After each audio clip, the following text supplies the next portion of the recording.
안녕하세요. 저는 40대 여성입니다. 여러분은 신부님과의 관계에서 어떻게 지내고 계시나요? 저는 시댁 갈등, 흔히 말하는 고부 갈등으로 꽤나 골머리를 앓았던 사람 중 한 명입니다. 비단 저뿐만이 아닐 것으로 생각되는데요. 오늘 여러분들에게 제 이야기를 들려드리며 속 안의 것들을 시원하게 털어내고자 합니다. 그리고 혹시라도 저와 같은 처지에 있는 분들에게 용기를 드리고 싶어요. 저는 20대 중반에 친정어머니가 하시던 옷가게를 물려받아 장사를 시작했고, 그때 남편을 만나 결혼하게 되었습니다. 친정어머니는 원체 사람 만나시길 좋아하시는 분이었어요. 입담도 좋으시기에 장사 소환이 좋으신 분이 계셨습니다. 한 동네에서 오랫동안 장사를 하셨는데 저희 집 가게는 동네 아줌마들의 사랑방 같은 장소였어요. 저가 엄마 가게에 들리면 아줌마들이 다 쟤를 알아보고 인사하고 이런저런 대화를 나누기도 했는데 그래서인지 저에게는 추억의 장소이기도 했습니다. 그러던 중에 제가 서울로 대학을 가고 그곳에서 직장을 다니면서 별로 좋지 않은 일을 당하게 되었습니다. 요즘 뉴스에서도 많이 나오는데 지금 다시 생각해도 끔찍합니다. 직장 동료들에게 왕따를 당한 것이었습니다. 처음에는 그 이유를 몰랐는데 성실하게 일을 잘해서 왕따를 당하는 건가 싶었지만 왕따를 당하는 데는 큰 이유가 없었습니다. 없더라도 그냥 제 마음에 들지 않았어요. 어떤 한 사람이 뒤에서 제가 입은 옷에 대해 이야기를 시작했고 몇 사람이 동조하며 이야기가 시작되었어요. 나중에는 제가 앉은 자리에 A4 용지가 하나 놓여져 있었는데 보니까 제에 대한 험담이 적힌 글들이었어요. 진짜 너무나도 재수 없죠. 어제는 괜히 콧소리 내며 과장한 사람에게 아부할 땐데 어우, 얄미워 죽겠어요. 게다가 남자 사원들에게 꼬리 치는 것도 아니에요? 옆집 사람들에게 촬영할 때 조심하라고 말했다니까요. 잘했어요. 차라리 이참에 회사를 그만두었으면 좋겠는데 왜 매번 강요당하는 것 같은 건지요. 저는 그 종이를 보자마자 손이 떨려 그만 주저앉아 버렸고 동료들의 비웃음과 어린 시선을 받으며 화장실로 달려갔다. 엉엉 울음을 토해냈습니다. 정말 너무도 비참했어요. 저는 당시 월세 반지하방에서 어떻게든 힘들게 돈을 모아가며 직장 생활을 하고 있었는데 더 이상은 버틸 힘이 없었더라고요. 모두가 저를 이토록 싫어하는데 학창시절 때도 당해보지 않은 왕따를 직장에서 당하니 새삼 충격이 컸습니다. 저는 엄마에게 곧바로 전화를 걸어 집으로 내려가고 싶다고 말했습니다. 엄마는 단번에 제 목소리에 묻은 물기를 알아채시고 내려오라 하셨어요. 그리고 말없이 저를 꽉 안아주시며 머리를 쓰다듬어 주셨죠. 엄마가 너무 가슴 아프실까 봐. 무슨 일을 당했는지 상세히 털어놓지 못했지만 그날 이후 전 다시는 서울로 가지 않겠다고 마음먹었습니다. 더 이상 거기서 아등바등 살고 싶지 않다고요. 무엇보다 제게는 끔찍한 기억이 가득한 장소였기 때문이죠. 그런데 마침 친정엄마가 저에게 옷가게를 해보지 않겠냐고 하시는 거예요.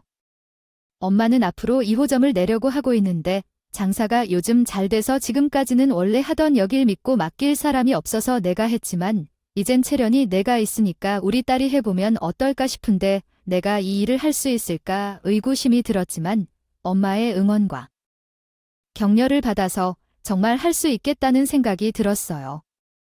그래서 저는 엄마가 원래 하던 가게를 물려받아 엄마 대신에 장사를 시작했습니다.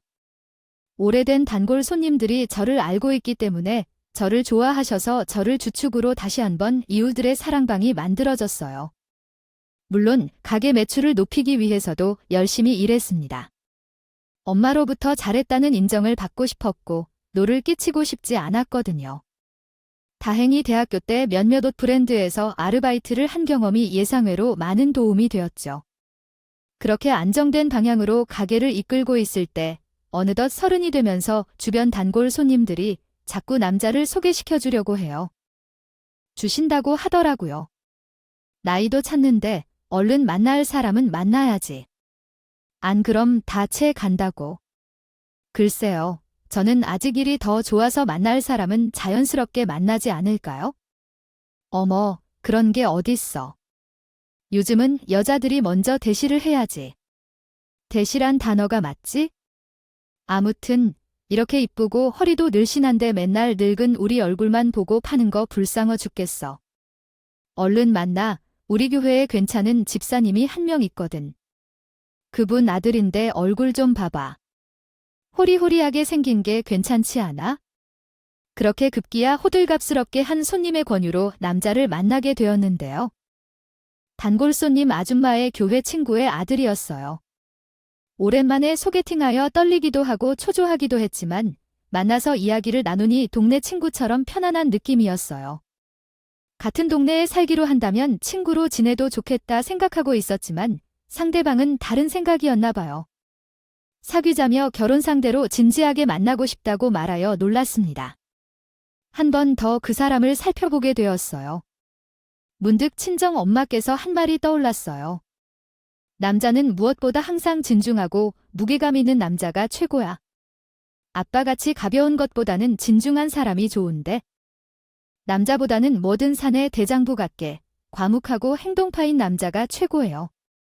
당시에는 남으로 돌아가셨지만 우리 아버지는 엄마가 살아계실 때 힘들게 일해오셔서 엄마는 그런 불만을 항상 토로하셨다고 해요.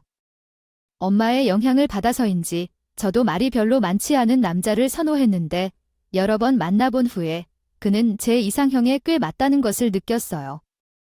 과묵하고 진지한 성향이 특히 그랬죠. 그렇게 그 남자가 마음에 들어가게 되고 연애가 급속히 진행되어 서로 결혼에 대해 이야기하게 되었어요.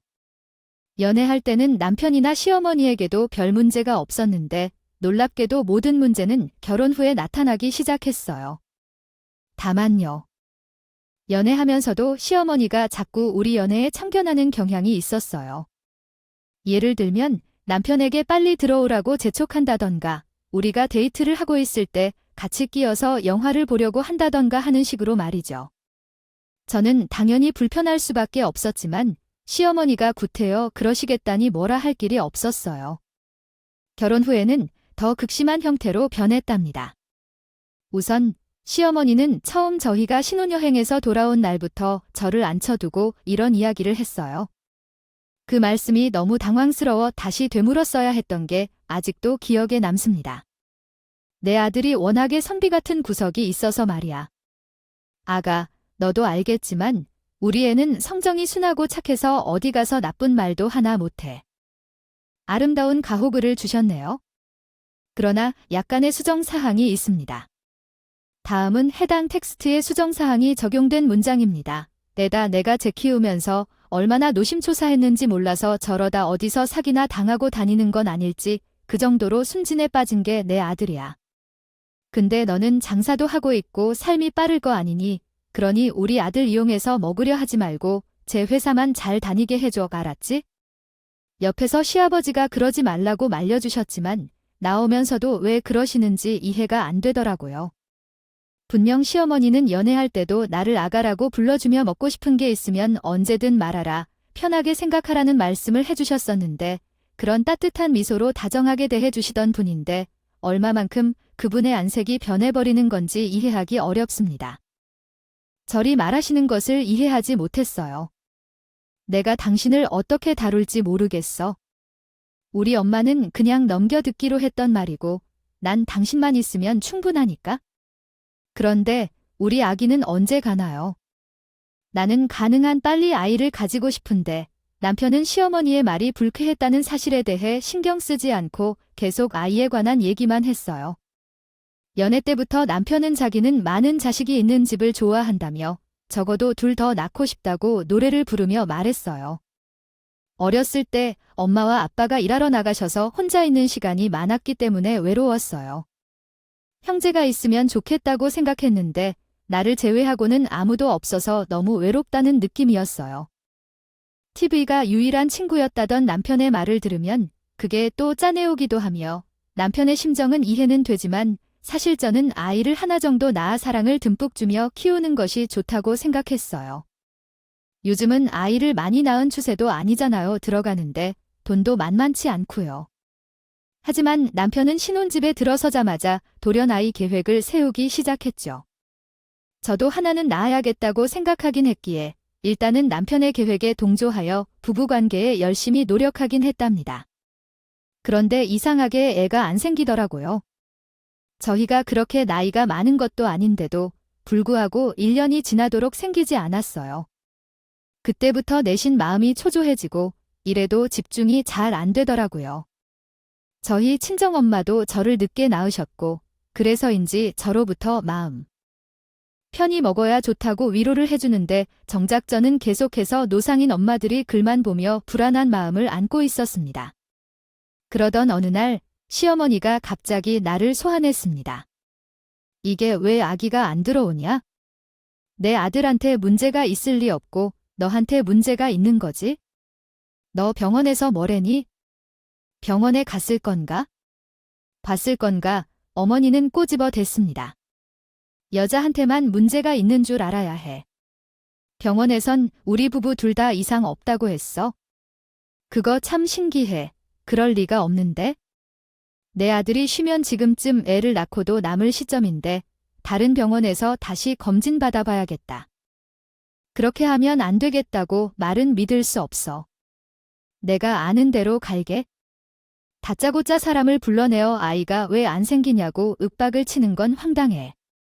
더욱이 나한테 자기가 아는 병원에 가보자고 하더라고. 아이가 안 생기는 건 제일 괴로워하고 힘든 건 당사자인 나 아닐까요? 이미 예민한 상태였는데 화가 나 어머니에게 솔직한 감정을 털게 됐어요. 엄마, 남편이나 저 모두 아이를 원하는 건 맞지만 지금은 안 생기고 있으니 당분간 스트레스 안 받고 좀 쉬어보려고 해요. 자꾸 갈급하고 원하면 부정적인 결과만 생긴다고 들었어요. 그래서 병원은 안 가고 기다려보기로 했어요. 제 나름대로 최대한 기분 상하지 않게 하는 게 목적이었어요. 시어머니는 말에 오히려 더 역정을 내며 대체 그게 무슨 말이냐고 길들이 날뛰더군요. 남편의 아이에 대한 집착이 어디서 왔나 했더니 시어머니에게 왔다는 것을 대번에 알 수 있었습니다. 부모를 이어주는 건 자식뿐이야. 네가 아직 젊어 모르나 본데 자식 없다면 이혼도 쉽다. 그러니 기다리겠다느니 하는 허튼 짓 하지 말고 당장 나 따라 나설 준비를 해. 어머님, 왜 이러세요? 이런 건 강요한다고 해결되는 문제가 아니에요. 어머니가 정작 지금 저에게 적잖은 스트레스를 주고 계신다고요? 모르시겠어요. 제발 아이 문제는 저희가 알아서 할 수 있도록 해주세요. 뭔 소란이야. 적당히 하지. 왜 그래? 며느리가 싫다잖아. 이쯤 하면 충분해. 당신도 그만둬. 아가, 너는 집에 가 있거라. 다행히 시아버지의 중재로 시어머니가 방에 끌려가시며 제가 집에 갈 수 있게 되긴 했지만 차를 타고 가는 내내 치밀어 오르는 짜증과 분노를 주체할 수가 없었습니다. 저를 데리러 왔던 남편은 제 눈치를 살살 보며 덤마가 너무 심했다고 당분간 시어머니 연락은 받지 말자고 하더군요. 저는 남편 말대로 그러겠다 하군. 그 후로부터는 어떤 전화도 받지 않았어요. 당장 전화 안 받으면 너네 집으로 찾아가겠다라는 다소 공포스러운 문자. 메시지에 앞머리를 발견한 적도 있어요. 가슴이 쿵 뛰기도 했지만 중간에서 시아버지가 막아주고 계신 건지 다행히 집에까지 찾아오지 않으셨어요. 그런데 그렇게 지내던 어느 날 정말 스트레스 안 받고 반년 정도 지난 후 자연스레 아이가 찾아왔어요. 저는 그 소식을 곧바로 친정엄마와 남편에게 전했고 마침 옷가게로 있던 단골 손님들에게도 전하게 되었는데 아주머니들이 하나같이 너무 자기 일처럼 기뻐해 주시더라고요. 따뜻함이 전해져와 기분이 더 뭉클해졌는데 산통을 깬 건 다름 아닌 시어머니였습니다. 참 우습게도 시어머닌 그걸 또 자기 덕이라고 공을 돌리더라고요. 내가 용한 무당집에서 얼마나 기도를 드렸는지 몰라. 넌 내가 그 점집에 얼마를 썼는지. 모를 깨다 아주 집 하나를 거덜낼 뻔했어. 애를 낳은 건 다 나 덕분인 줄 알아라. 아, 그리고 아마 아기도 아들일 거다. 내가 아들을 낳게 해달라고 빌었거든. 전달이든 아들이든 상관없는데 아무쪼록 감사합니다. 아들이든 딸이든 상관없다니 무조건 아들이어야지. 첫째는 아들이어야 집안이 평안한 거야. 둘째는 딸을 낳아도 상관없는데 첫째는 아들이어야 돼. 내가 쓴 돈이 얼마든 그런 속 좋은 소리를 하는 데 있니? 도대체 왜 첫째가 아들이야 집안이 평안하다는 건지 그 논리를 전혀 이해할 수 없었지만 일단은 점집에 집 한 채를 거덜낼 정도로 많은 돈을 쓰셨다 하니 그 정성에 감사해 알겠다 하면 넘기려 했어요. 그러나 시어머니는 계속 아들이어야 한다며 임신 내내 저를 괴롭혀야 했습니다. 산부인과 선생님이 뭐라도 힌트를 주시지 않으시되 자꾸 물으시는데 아직 모른다고 하면 쥐잡듯이 쟤를 잡으셨어요. 나중에 시어머니가 하신 이야기를 그대로 전해들은 우리 친정엄마는 아니 그 여편네는 대단히 생색이네. 무슨 점집까지 가서 아기를 달라고 빌고 와. 아휴. 그 TV에 나오는 사입이 무당 그런 거에 혹했나 보네 하며 특유의 구수한 어투로 시어머니를 욕을 한바탕 하셨어요. 사실 엄마도 저를 조금 늦은 나이에 낳게 되었던지라 그때 당시 시어머니로부터 꽤나 구박 아닌 구박을 받으셨나 봐요. 젊은 시절 서러운 시집살이를 하신 분이셨군요. 말씨가 많으셨던 엄마께서는 저에게 시어머니 말은 원래 한 귀로 듣고 흘리는 거래요. 단단히 일러두시고 가셨습니다. 너 절대 시어머니 말에 고분고분하지 말아라. 알겠지? 또 내 딸을 시집살이 시키려 하다간 내가 가만히 안 있을 거라고 말습니다. 그리고 그날은 씩씩하게 행동하셔서 친정엄마의 뒷모습에 대해 묘한 안도감과 행복함을 느꼈던 날이었어요. 하지만 그것도 잠시였습니다. 산부인과 선생님께서 딸이라는 힌트를 주신 날에 다시 시댁으로 불려나가 온갖 험한 소리를 들어야 했는데 이때는 남편도 함께 계셨습니다. 아니, 도대체 무슨 소리냐? 딸이라니. 분명히 무당은 아들이라고 했는데 넌 뭐야? 어디서 잘못했을까요? 무당이랑 의사랑 같을 순 없잖아요. 의사 선생님 말씀이 더 정확하겠죠? 예, 내가 너가 그러니까 눈치도 더럽게 없다고 하는 거지?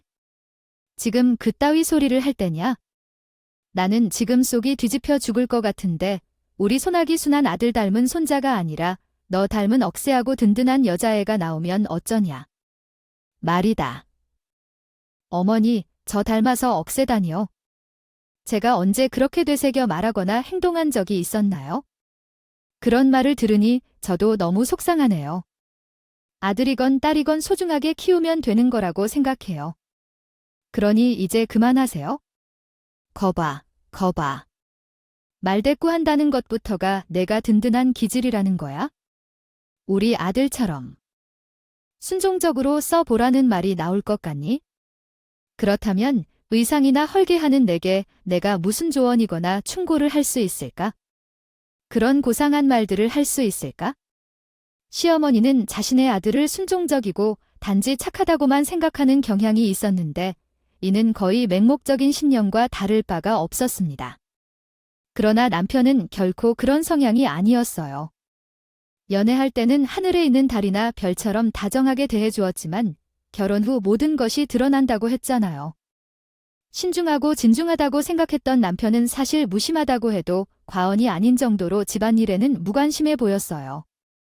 말이 없는 정도가 아니었고 임신했을 때도 무엇을 먹고 싶은지에 대해 일체 신경을 쓰지 않았습니다.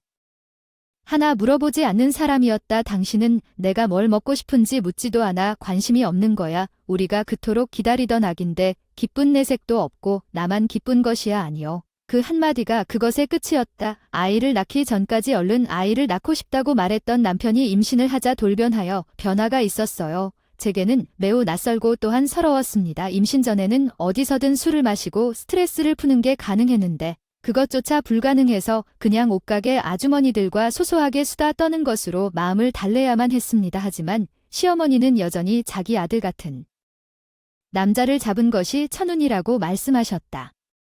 내가 사람에게 번 돈 얼마나 되는지는 모르겠지만 그 쥐꼬리만한 가게 망항에만 끝이 아니냐. 우리 아들이 꼬박꼬박 월급을 갖다 주지만 아내밖에 모르는 남편이 있으니 너는 그야말로 천운을 타고 단계다. 무당도 그러더라. 내가 다른 복은 하나 없어도 남편 복고는 있다고.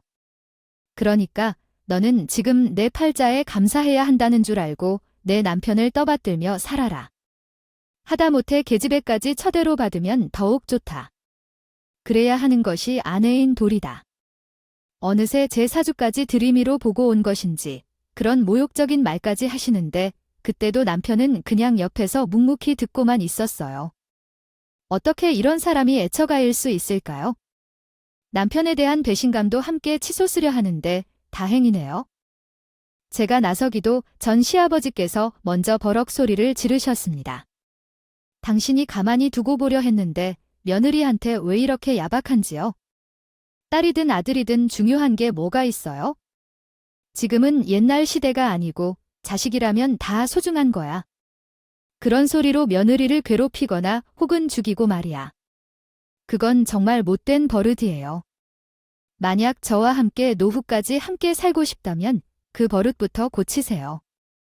남편이 아닌 시아버지가 제 편을 들어주셨을 때 시어머니는 눈물을 글썽하게 해놓은 채 얼마나 감사했는지 알 수 없었습니다. 시아버지께 절을 하고 싶은 심정이었어요. 그날은 어쨌든 그렇게 시아버지 덕분으로 무사히 넘어갔지만요. 시어머니의 말은 비수처럼 돌아왔습니다.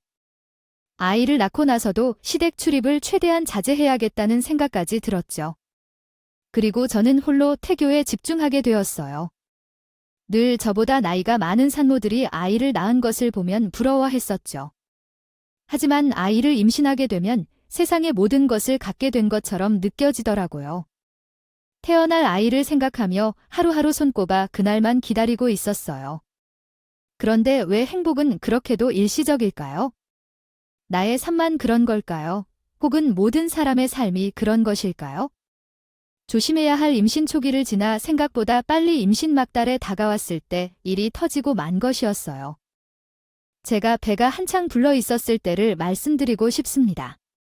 임신 소식을 SNS에 올려 자랑을 해서 어느 날 갑자기 고등학교 동창 친구로부터 연락이 왔습니다.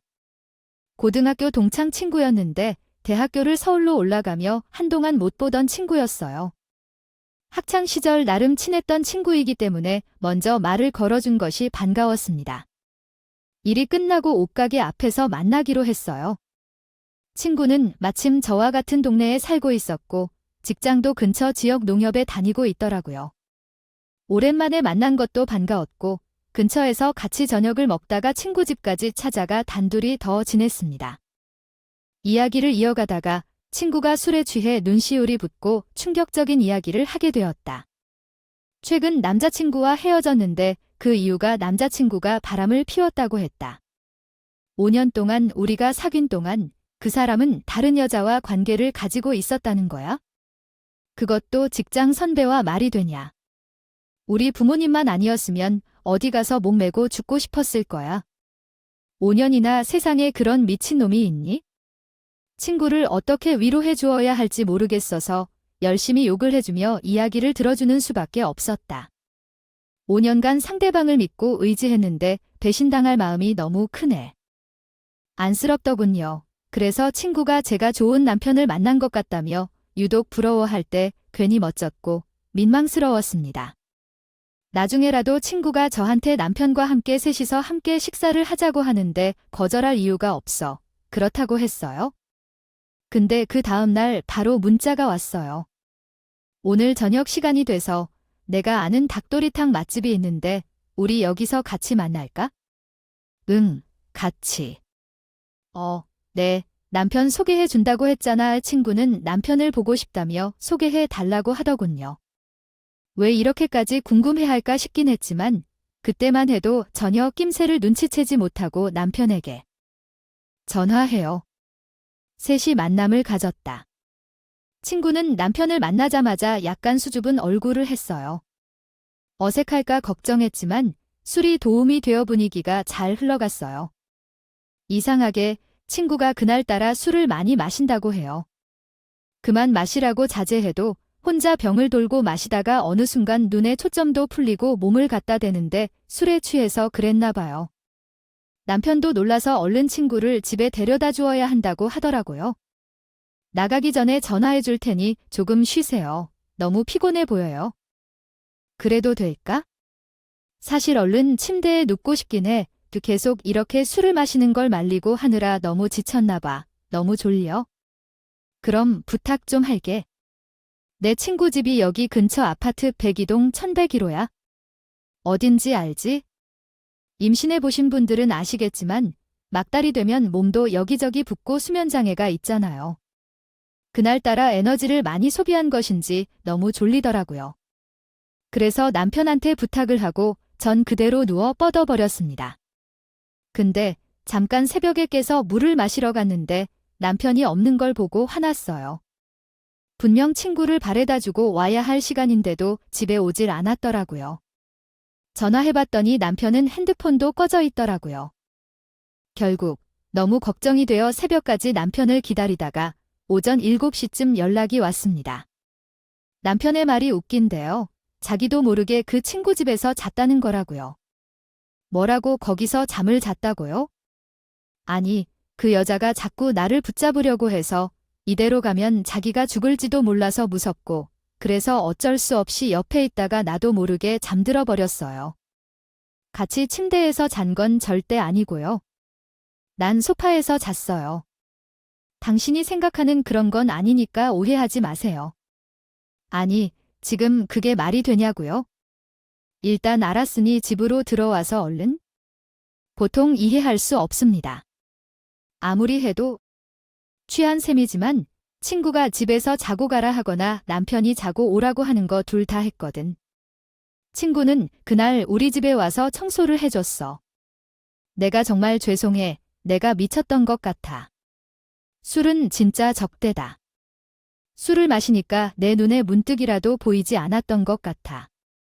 진짜 죄송하다. 친구야.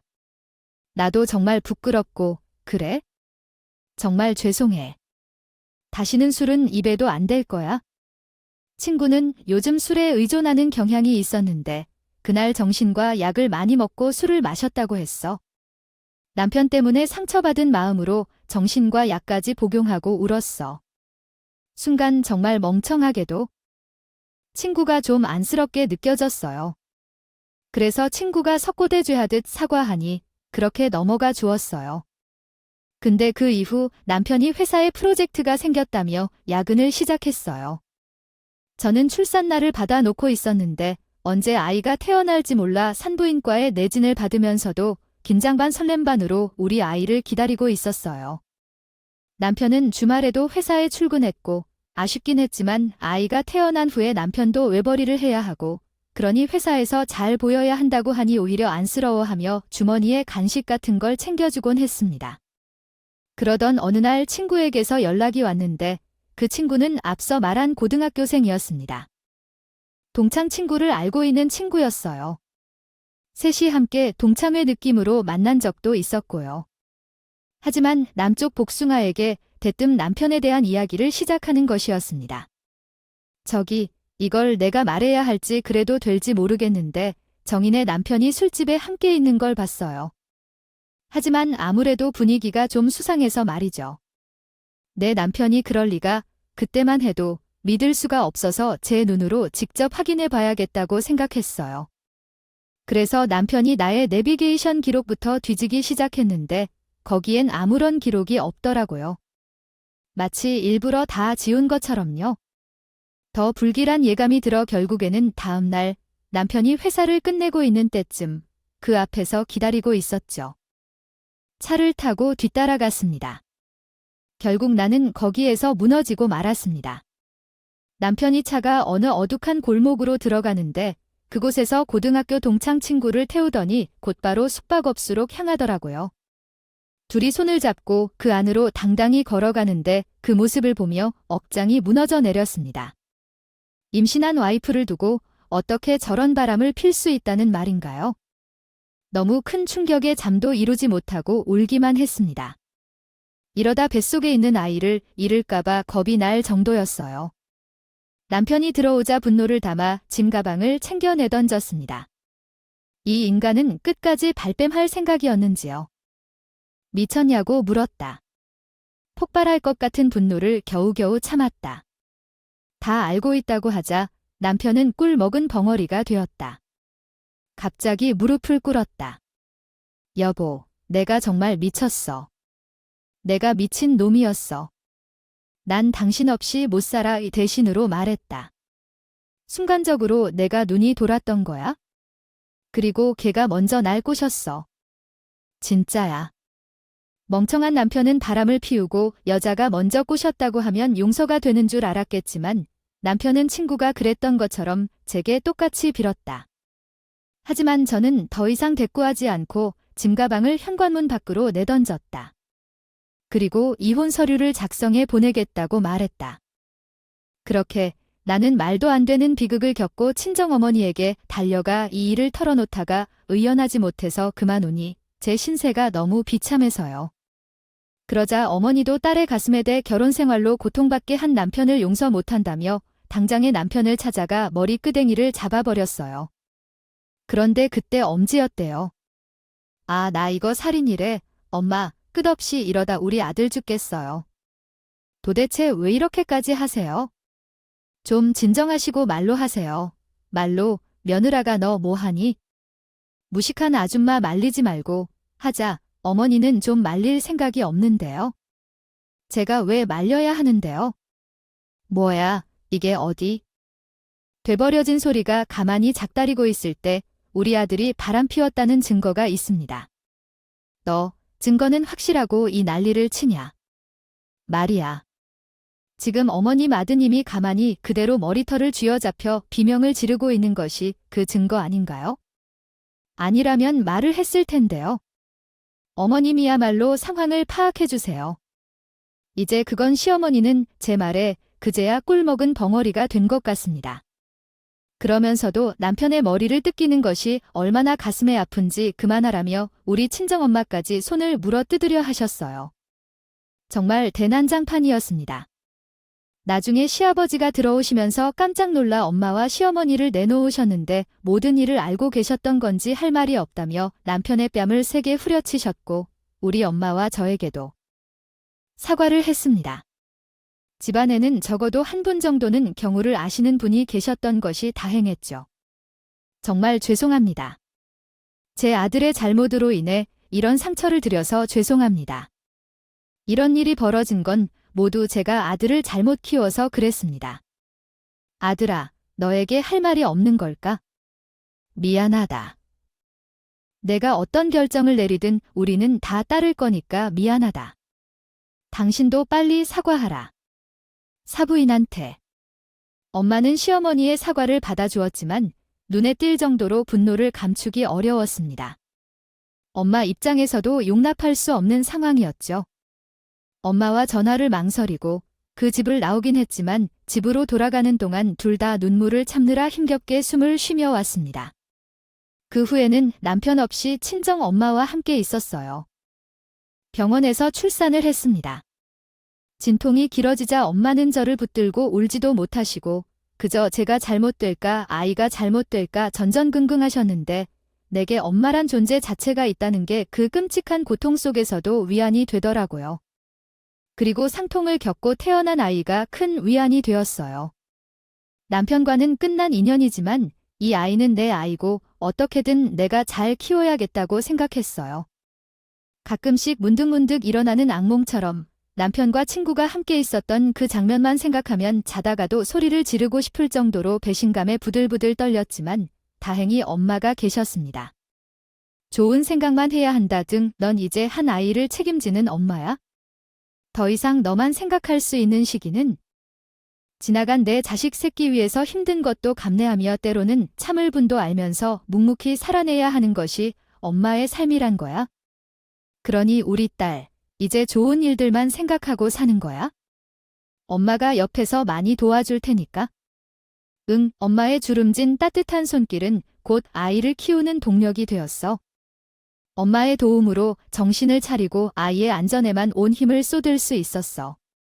한 아이의 엄마로서 책임을 맡는 것, 그게 내가 오롯이 다 해야 하는 일이라는 것, 정말 천연적인 삶과는 다른 삶이었지만 무척 보람차고 행복한 하루하루였어.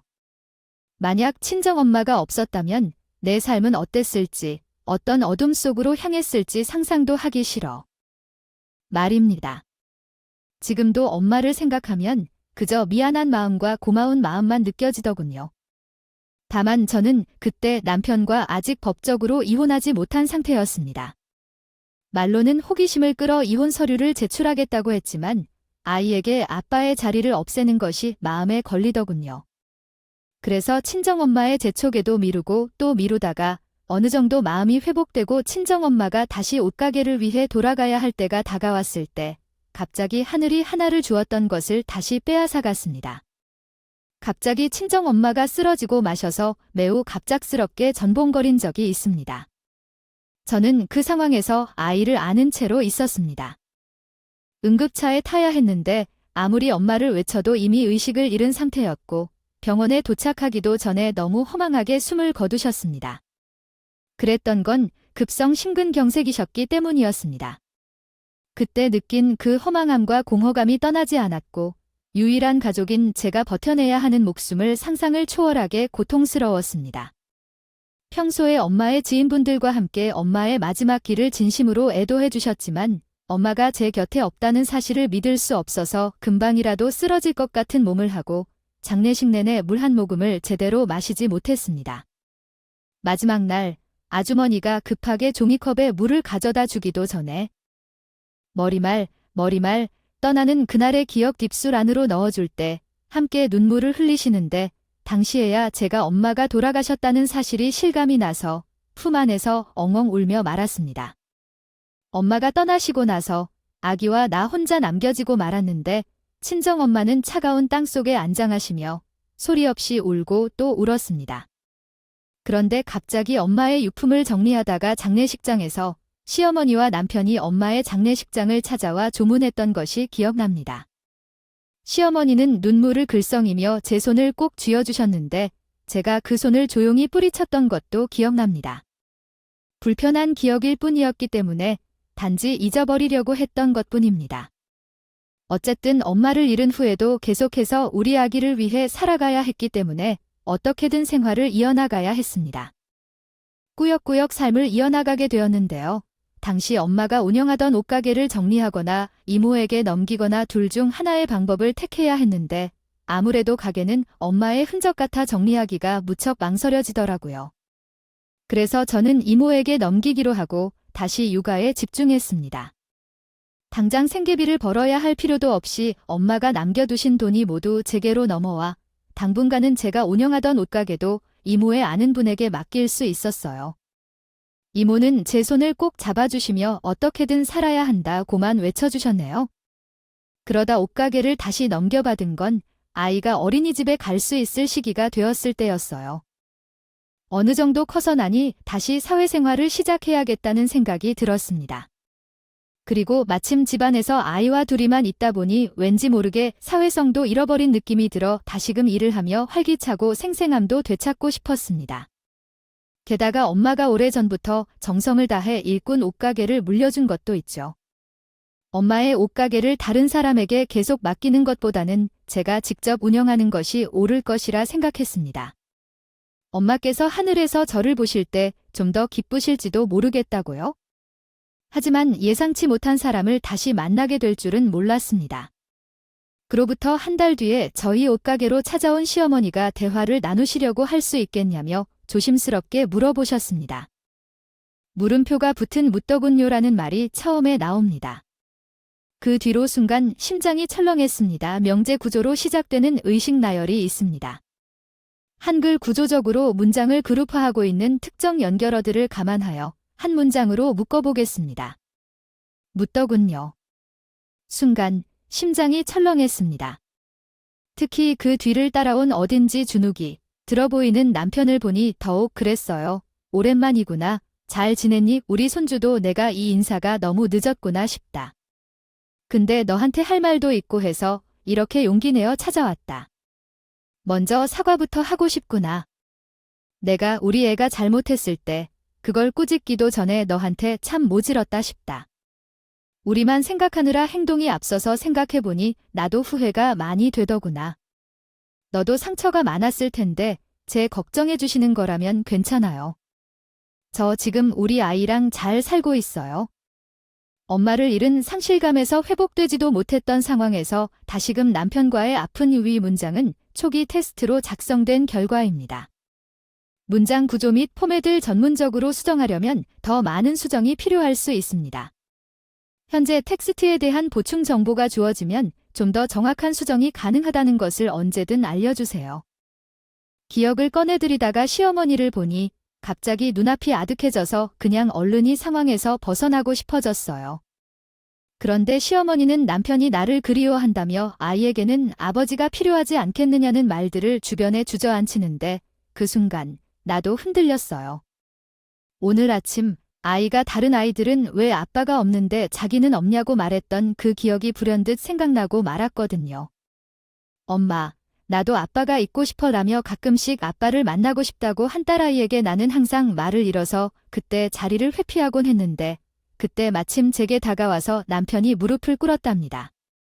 다시 한번 기회를 주면 우리 딸에게도 나에게도 평생 잘할 거야 라며 하더라고요. 나는 그 말이 속았습니다. 남편의 애절한 눈빛과 시어머니의 진심으로 반성하는 태도. 그때 그것들이 진짜처럼 보였습니다. 만약 시간을 되돌릴 수 있다면 다시 그런 선택을 하지 않을 텐데요. 그렇게 다시 시작된 결혼 생활이었어요. 엄마를 잃은 후에는 가족은 아이밖에 없었지만 이제 남편이 다시 돌아왔으니 완전한 가정의 모습을 갖춘 것 같기도 하고 아이에게도 안정감이 생겼습니다. 아이는 특히 아빠를 매우 좋아했는데 남편 또한 오랜만에 본 딸아이를 보고서 매일 떠나지 못하는 것이 안 됐습니다. 그 모습을 보니 이제야 그 사람이 정말 철이란 게 느끼며 안도했던 것 같습니다. 그 사진 앨범을 보기 전까지는 그런 어리석은 생각을 했었습니다. 했답니다. 저희 아이가 물고기를 좋아해서 자주 아쿠아리움에 가곤 했는데 아이는 물고기를 보면 무슨 물고기인지 맞추는 걸 좋아해. 남편이나 저에게 퀴즈를 내달라며 조르기도 했어요. 저희는 그 추억을 한 장 한 장 담아 소중하게 카메라 앨범에 보관하고 있었고요. 그런데 어느 날 제가 남편의 핸드폰을 쓸 일이 있어 잠깐 빌려달라고 하고 인터넷에 요리법을 정신없이 검색하고 있었는데 비트윈이라는 어플에서 알림이 왔습니다. 그 비트윈 어플은 커플 간에 쓰는 앱이었는데 젊은 시절 남편과 제가 쓰던 어플이기도 했어요. 이 사람이 이걸 지우지 않고 아직까지 간직했나 싶어 웃음이 나오는데요.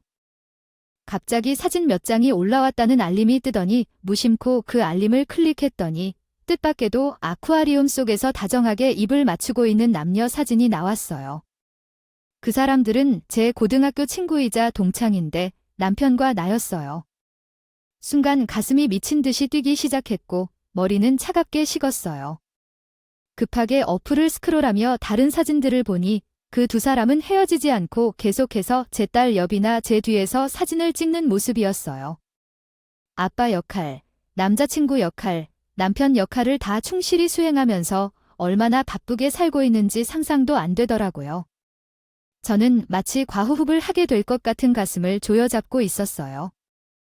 차분해지기 위해 변기 위에 앉아 몇 번이고 숨을 내쉬었습니다. 그리고 조용히 남편에게 핸드폰을 돌려주며 어떻게 복수할지, 어떻게 내가 당한 고통을 그대로 돌려줄 수 있을지 생각했습니다. 지난 세월에 내가 당한 것을 고스란히, 정말 고스란히 돌려주지 않으면 못 살 것 같더라고요. 저는 상간녀이자 친구였던 여자를 찾아갔습니다. 정확히 말하면 친구가 일하는 은행이었죠. 아니, 연락이라도 하고 오지.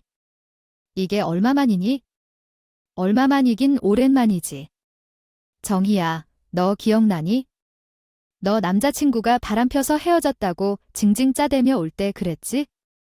미쳐버릴 것 같다고. 내가 지금 딱 그 기분이야. 유부남이랑, 그것도 헷갈린 유부남이랑 만나며 온갖 짓거리. 다 하니 기분이 좋아 진짜. 거기서 여기서 말하지 말고 제 직장인데 우리 밖에서 얘기하자. 응. 다급하게 날 나가게 하려는 상간녀의 손길을 거칠게 뿌리쳐버렸지만 대신 쟤는 정수기에서 찬물을 한 컵 따와 그 얼굴에 그대로 뿌렸어요. 동료 직원들의 놀란 숨소리가 헉하고 들려오면서 한때 친구였던 사람이자 상간녀의 얼굴이 일그러지기 시작했어요. 무슨 용기가 있는지 그는 그 자리에서 마치 자신이 피해자인 것 마냥 고래고래 소리를 지르더라고요. 내가 가정을 망친 게 아니에요. 남편이 계속 관계를 이어나가자고 했다고 적어도 나는 최소한 인간으로서 죄책감을 가지고 있었어요.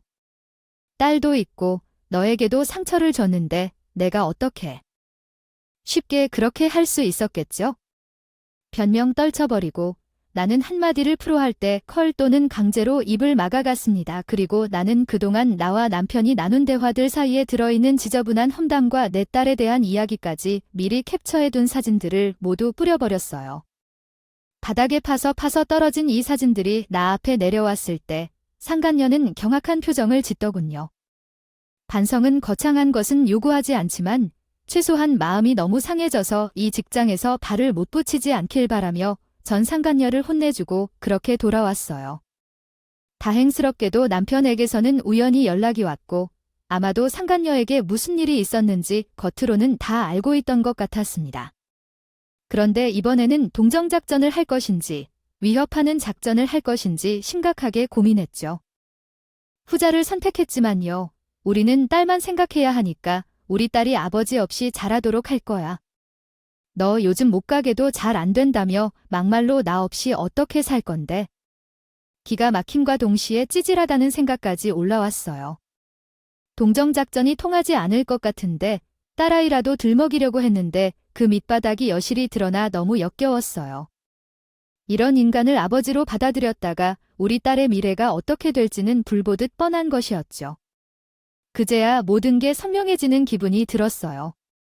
저는 상간녀 소송과 함께 이혼 소송을 치밀하게 준비하고 있었기 때문에 남편이라는 사실만 알려주고 변호사를 통해 모든 문제를 해결하려 했습니다. 굳이 제 손에 피를 묻히고 싶지 않습니다.